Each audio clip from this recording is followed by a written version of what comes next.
E konsideruar si një emergjencë kombëtare, reforma në arsimin e lartë parashikon ndërhyrje radikale në të gjitha drejtimet e zhvillimit të arsimit të lartë.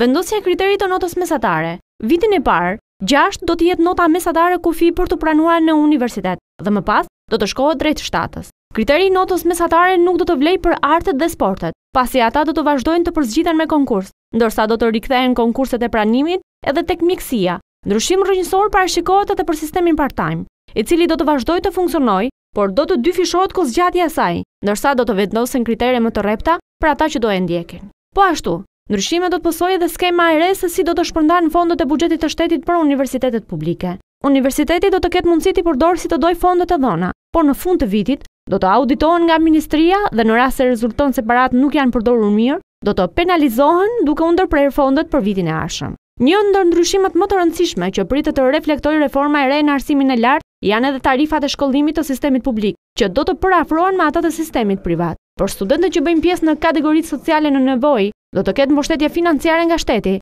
ndërsa të tjerët mund të aplikojnë për kredi studentore që do ta paguajnë vetëm pasi të fillojnë punë. Kërkimi shkencor do të jetë një tjetër pikë në fokus të skemës së re të financimit, por nga ky fond do të përfitojnë edhe universitetet private.